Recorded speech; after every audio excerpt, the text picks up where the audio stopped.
Subscribe to our channel by clicking the subscribe button. Click the bell button and enjoy the latest uploads from our channel. When I first saw this, I thought Bulls guard Zach LaVine sounded weak and I'm disappointed that I had to get an offer sheet from another team, LaVine told ESPN's The Undefeated after the Kings delivered a $78 million offer sheet to the restricted free agent Friday. But Sacramento stepped up and made a strong impression. It appears that Sacramento wants me more than Chicago. Then, when I read Casey Johnson's reporting that the Bulls negotiated proactively in good faith with an offer that sources indicated fell in the $18 million a year range, LaVine came off worse. I mean, $18 million isn't stepping up? How far is that from the $19.5 million that the Kings offer sheet averaged? Especially for a guy coming off ACL surgery on his left knee and couldn't start or finish the season on the court. Especially for a guy whose shooting was bad and whose defense was worse.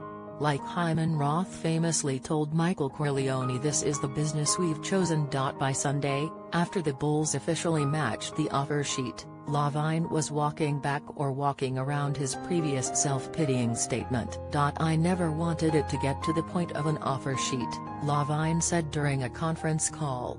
"Regardless of whatever happened, I am going to put that behind us. I am happy as hell that I am going to be able to play for a team that I want to play for. Leave it to the Bulls to be part of such a loud, painful polarity over paying a guy expected to be the key player in the franchise's biggest trade since shipping LaMarcus Aldridge to the Trail Blazers for Tyrese Thomas in 2006, and how'd that work out? LaVine was supposed to be the centerpiece of the Jimmy Butler deal. Then Nikola Mirotic's face met Bobby Portis' fist, and rookie Lauri Markkanen became the star around whom every decision would be made. Which should be a nice dilemma. But not with the Bulls. They're rebuilding and they were trapped, unprepared to do anything except match because for all their cap flexibility, they had no good free agent interest and seemingly no good trade partners. The optics of walking away from LaVine after 1 year would have been awful, but the optics of being the only team to agree with the dysfunctional, treacherously awful Kings comes with its own kind of embarrassment. And then there's this LaVine's closest career comparison, according to BasketballReference.com, is Jerian Grant, the guard the Bulls just traded for a salary dump. Because he wasn't considered better than. You should sit down for this, Cameron Payne. You can understand why people who didn't want the Bulls to match the deal turned up the volume. They see a lot of money for a player with a lot of weaknesses.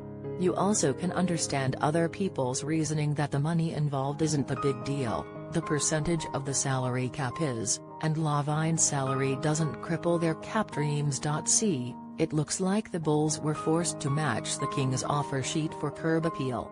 Without the LaVine the Bulls believe they'll get with another summer of rehab. We're talking about a rec league team with one good player. But with a quality LaVine and the growth of Markkanen and Chris Dunn, the Bulls present their best look to convince marquee free agents next summer that there's a title contender in there somewhere. Truth is, it'll take 2 stars on their own to say they want to try to win in Michael Jordan's gym, and I haven't seen any NBA free agent with the appetite for that. But this LaVine business is about balancing a core of good, young players with enough money for one max contract and maybe a second one or something close.